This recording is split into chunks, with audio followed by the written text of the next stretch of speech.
happy to inaugurate this important seminar by CII on finance availability to MSME sector. I'd like to briefly tell you about the initiatives taken by the government of Andhra Pradesh in promoting, supporting MSME in the state of Andhra Pradesh. MSME has been recognized as the backbone of the economy of any developing country. Not only developing country, even in developed countries it has been recognized as the backbone of the economy.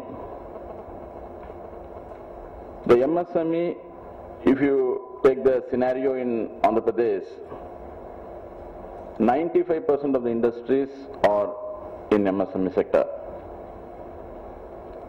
4,800 large-scale industries we are having, and 1,74,000 MSME units we are having in the state of Andhra Pradesh. But in the recent survey, we conduct census on MSME. The fourth census was concluded recently. We have found that many of the units are closed, either closed or getting closed, or on the verge of collapse. The reasons are many. Of course, the financial reason is the major reason, the credit availability. Apart from that, there are many other factors which contribute to the sickness of the MSME, including non-availability of the infrastructure, non-availability of credit on time, that is also another thing. And even in some cases I have found the incentives also have been taken into account while measuring the viability of the unit. Suppose the incentives by the government is not released on time, that also sometimes contributes to the sickness. We have already moved we are proposing to move an amendment to the definition of sickness. With the definition of sickness of an industry is that 50% erosion in the net worth. Suppose if you try to restore, or if you try to revive a unit after 50% erosion takes place, it is difficult, because 50% net worth erosion means it's almost on the deathbed. So we have to identify the sickness in the early stages and try to support and try to assist the unit to come out of the sickness. That is what we are doing. Though officially the sickness has been defined as a 50% erosion of the net worth. The SLIC subcommittees, our Deputy General Manager of Reserve Bank of India has pointed out that there is a SLIC committee, state level interinstitutional committee on sickness. The government of Andhra Pradesh, various banks and Reserve Bank of India, they constituted the committee under the chairmanship of the Principal Secretary of Industries, Government of Andhra Pradesh. Apart from that, there is a SLIC subcommittee. Under my chairmanship, it is there.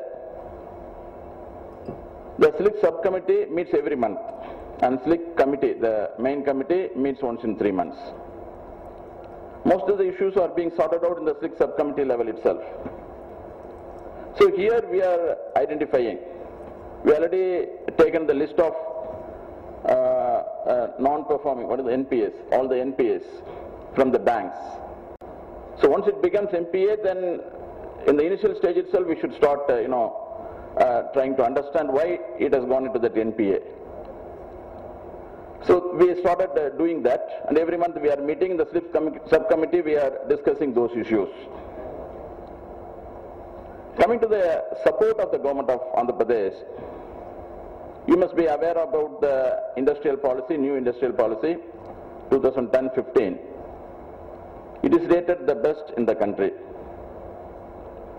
Our endeavor is to create 5 lakh jobs every year, to bring in 15,000 crores investment every year.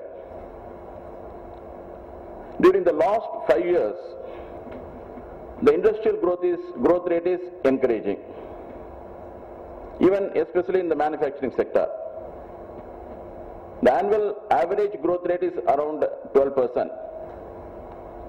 The GSDP growth rate is around 9.22%. Our endeavor is to achieve 17% growth rate in manufacturing sector by 2015. Manufacturing sector is the core sector where a sustainable growth is possible. Even in the SC/ST entrepreneurs, we encourage them to get into the core manufacturing sector. The growth rate, even GSDP is encouraging. The contribution from industry sector has been increasing. For the past 3 years, the contribution of industry sector to the GSDP is more than the contribution from agriculture sector. That is a sign of growth. So growth is happening. We should only support, we should only get ourselves involved in the growth process and see that the MSME sector gets the maximum support. We have realized that major investment is not possible if you don't have a vibrant MSME sector.